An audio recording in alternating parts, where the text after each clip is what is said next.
আসসালামু আলাইকুম, সবাই কেমন আছেন? আশা করি সবাই ভালোই আছেন। ভিডিওর টাইটেল দেখে বুঝে যাচ্ছেন কোথায় যাচ্ছি। রাস্তায় দাঁড়িয়ে আসছি, বাট গাড়ি পাইতেছি না, কোনো বাসই আইতেছে না, তো আমরা যেতেও পারতেছি না। তারপর অনেক সময় পরে একটা বাস এলো, বাট দাঁড়ালোই না। তো দাঁড়িয়ে থাকতে থাকতে একটা বাস এলো, আমরা বাসে উঠে গেলাম। বাসের অনেক স্পিড, মনে হয় তাড়াতাড়ি পৌঁছে যাব। এমনিতেই দেরি হয়ে গেছে।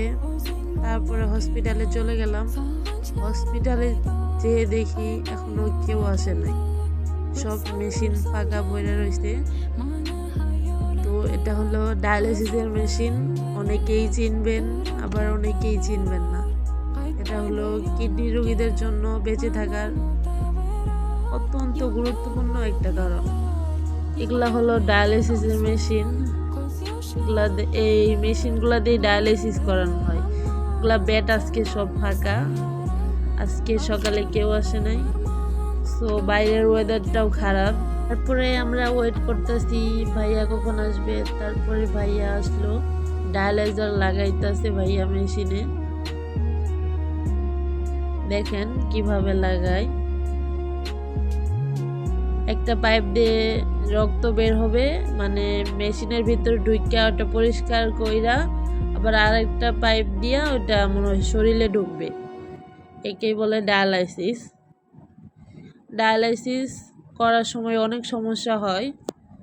রোগীর বমি হয়, প্রেশার কমে যায়, প্রেশার বেড়ে যায়, অনেক সমস্যা হয়। ডায়ালাইসিস রোগীদের জন্য 4 ঘন্টা ডায়ালাইসিস নিতে হয়। সো সাথে একজন থাকাই লাগে, রোগীরে খাওয়াইতে হয়, আরও অনেক কিছু করে দিতে হয়।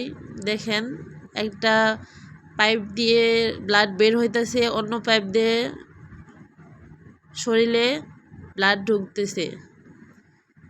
এভাবেই ডায়ালাইসিস হয়, রক্তটা পরিষ্কার হয়।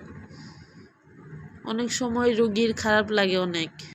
এগুলা রোগীর অনেক কষ্ট হয়, অনেক যন্ত্রণা হয়। তো কি করার, বেঁচে থাকার জন্য এটা করাই লাগে। সো আজকের জন্য ভিডিও এখানেই শেষ করলাম। আসসালামু